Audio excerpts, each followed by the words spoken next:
Selamat sore Bapak, selamat sore teman-teman. Perkenalkan, nama saya Maximilian Effendi Roga. Saya biasa dipanggil Handi. Saya berasal dari Sosiologi kelas C semester 6. Ya, pertama-tama saya panjatkan terima kasih kepada teman-teman karena sebelumnya sudah menyaksikan video pertama saya. Jadi kali ini saya akan melanjutkan ringkasan materi pada video kali ini yang berjudul pengertian korupsi dan politik. Oke, ya, saya akan mulai ringkasan kali ini. Yang pertama, korupsi sebagai peluruhan politik. Yang pertama saya akan bahas mengenai pengertian korupsi dan politik. Dalam arti yang luas, korupsi atau korup politis adalah penyalahgunaan jabatan yang resmi untuk keuntungan pribadi. Semua bentuk pemerintah atau pemerintahan rentan korupsi dalam praktiknya. Beratnya korupsi berbeda-beda, dari yang paling ringan dalam bentuk penggunaan pengaruh dan dukungan untuk memberi dan menerima pertolongan, sampai dengan korupsi berat yang diresmikan dan sebagainya. Titik ujung korupsi adalah kleptokrasi, yang artinya harafiahnya merupakan pemerintah oleh para pencuri, yang dimana berpura-pura bertindak jujur, tidak ada sama sekali. Korupsi yang muncul di bidang politik dan birokrasi bisa berbentuk sepele atau berat, terorganisasi atau tidak. Walau korupsi sering memudahkan kegiatan kriminal seperti perjualan narkotika, pencurian uang, dan prostitusi, korupsi itu sendiri tidak terbatas dalam hal-hal ini saja. Untuk mempelajari masalah ini dan membuat solusinya, sangat penting untuk membedakan antara korupsi dan kejahatan. Jadi sekian awalan saya mengenai pengertian korupsi dan politik. Ya, dan sekarang kita masuk ke topik, yaitu korupsi, politik sistematik, dan pemikiran kuno. Oke. Saat ini kita mengkaitkan korupsi dengan tindakan ilegal. Secara etimologi pula, asal kata cal memiliki arti yang jauh lebih kompleks. Pada awalnya, kata korupsi telah dilacak ke pitora, yang berarti merusak, kerusakan, dan wafat, sebagai korelatif terhadap genesis awal dari apro, yang sementara itu dalam teks-teks pra-Sokrates, kata itu digunakan hanya untuk menunjukkan degradasi moral perempuan dan para pemuda, serta perusakan tanaman karena cuaca yang buruk. Konsep tersebut tampaknya memperoleh makna abstrak yang menentukannya pada abad yang ke-6 sebelum Masehi. Konsepsi teoritis pitora pertama kali dikembangkan melalui buku yang ditulis oleh Aristoteles, yaitu Tales of Miletus, yang membahas mengenai pendiri mazhab filosofi yang mempelajari unsur-unsur yang tidak dapat diubah di alam maupun prinsip-prinsip yang telah akan dihasilkan atau dihancurkan tetapi yang akan bertahan selamanya. Oke. Kita lanjut sedikit. Setiap hal ketika mulai merusak, yang saat disadarinya sepenuhnya, dan metabolik terjadi ketika realisasi itu sepenuhnya dinegasikan, karena segala sesuatu muncul dari apa yang ada, dan dengan demikian pasti sudah ada menurut Aristoteles. Setiap konstitusi politik pasti ada yang konstitutif, dengan prinsip-prinsip yang akan terwujud sepenuhnya, yang memungkinkan kehancurannya, serta gelar korupsi konstitusi akan berhubungan dengan gerakan dalam sebuah lingkungan. Mengikuti gagasan ini, Aristoteles menyusun 3 konstitusi yang baik. Yang pertama ialah kerajaan, yang kedua yaitu aristokrasi, dan yang ketiga yaitu politeia. Berdasarkan sifat kedaulatan atau satu atau sedikit dan banyak, beserta tujuan akhirnya yang merupakan keputusan untuk kepentingan bersama atau eudaimonia, dan bentuk sesatnya yang dibawa oleh korupsi atau tirani, oligarki, dan demokrasi, yang ditunjukkan bukan untuk memajukan kepentingan umum, tetapi untuk memuaskan kepentingan pribadi para penguasa.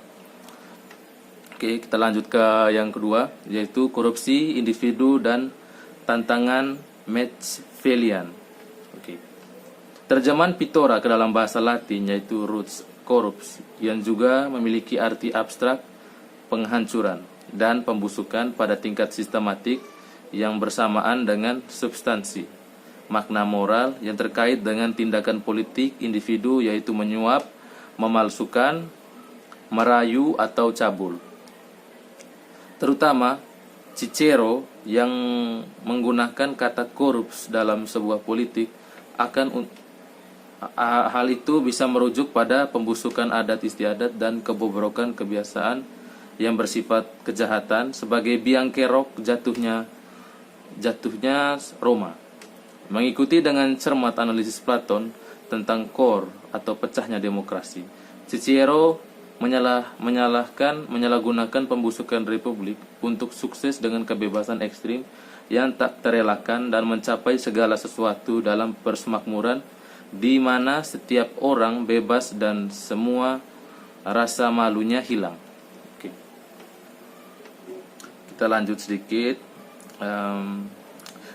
Bagi Machiavelli, hukum yang baik mendorong kebajikan sipil dan hukum yang buruk memungkinkan korupsi eral, atau sepanjang tulisannya dia mengidentifikasikan dua jenis korupsi norma-norma yang mempromosikan dua bentuk kejahatan, yaitu lisensi dan sosial ekonomi dalam kesetaraan.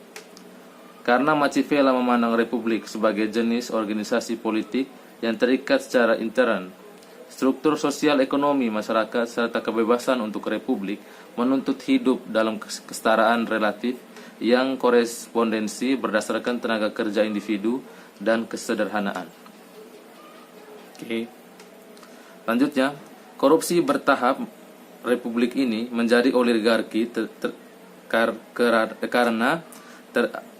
karena tidak terlepas dari institusi dan prosedur, tetapi dimungkinkan oleh mereka. Setidaknya dua pelajaran dapat dipetik dari apa yang Machiavelli temukan. Contoh-contoh kuno bahwa baik materi maupun bentuknya tidak melekat berbudi luhur, dan bahkan jika masalahnya telah dibuat baik melalui aslinya. Bentuk tersebut tidak cukup untuk menjaga kebaikan warga saat korupsi, dan juga telah diperkenalkan melalui metode politik yang sah dan telah menjadi atau meresap. Apalagi bila persoalannya korupsi, bentuk dan cara melakukannya tidak lebih dari korupsi asu, dan republik semakin hanyut ke dalam oligarki persetujuan melalui fungsi alami dari metode mereka. Oke. Berikutnya kita lanjut ke korupsi kelembagaan dan ketergantungan yang merusak. Oke, pertama-tama makna alternatif korupsi ini harus dilihat sebagai pelengkap atau pengubah alih-alih menggantikan korupsi politik sebagai tindakan pelanggaran individu oleh pejabat publik. Karena contoh korupsi tertentu adalah ekspresi dari fenomenal universal yang tidak dapat direduksi menjadi agregatnya. Ini upaya untuk memikirkan kembali korupsi politik dari dalam untuk mengkritik atau interpretasi neo-republikan yang mengenai korupsi tetapi tidak cukup propositif. Oke. Selanjutnya kita lanjut ke korupsi sistematik dan oligarki kekuasaan. Oke. Mengikuti logika Aristoteles, pemerintah perwakilan dapat disusun baik sebagai tipe ideal majemuk yang didefinisikan oleh istilah kontrasnya, dan sebagai rezim politik jangka menengah yang bergerak menuju salah satu ekstrimnya. Liberal yang ideal menjadi demokrasi rezim hibrida yang terdiri dari prinsip-prinsip demokrasi dan liberalisme. Definisi minimal tentangnya akan menjadi rezim yang menyadari sepenuhnya mengenai demokrasi dan liberal untuk secara akurat mewakili kepentingan mayoritas dalam batas yang ditentukan oleh hak individu dan pemisahan kekuasaan.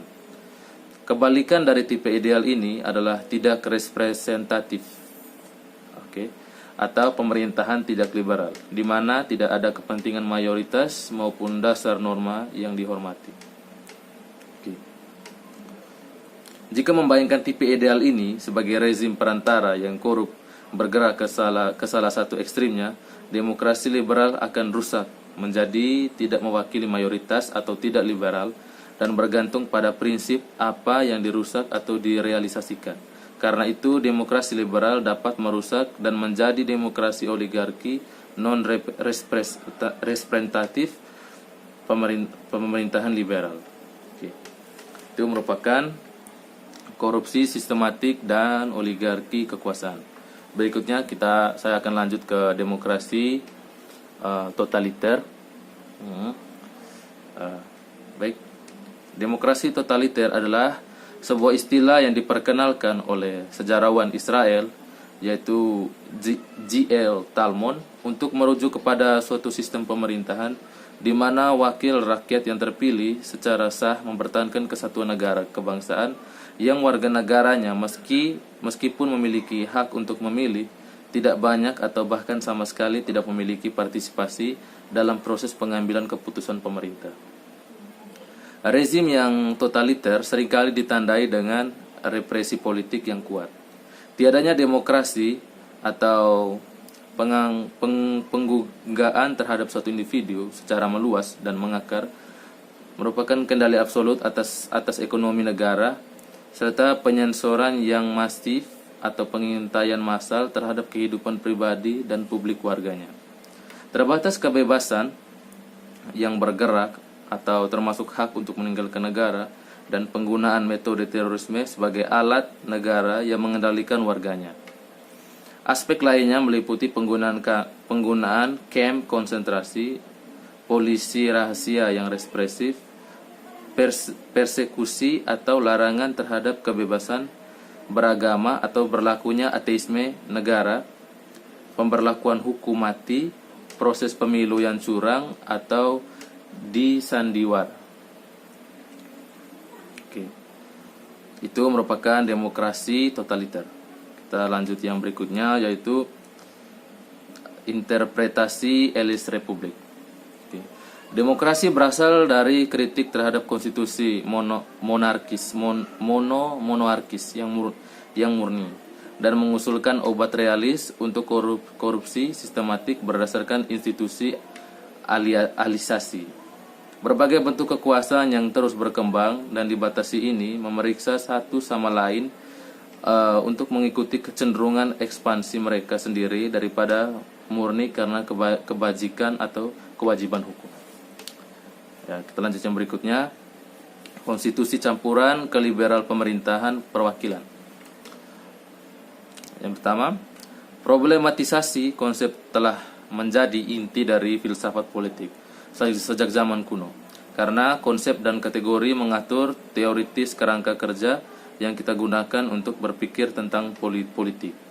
Definisi ulang dari istilah sentral sebagai kebebasan secara fundamental mengubah pemahaman kita tentang apa yang pemerintah bahas. Prinsip demokrasi kuno adalah kebebasan yang dipahami sebagai untuk memerintah melalui pembagian kekuasaan politik yang setara. Dengan demikian, warga negara memiliki persamaan hak untuk berunding, membuat undang-undang, dan menilai secara bergiliran.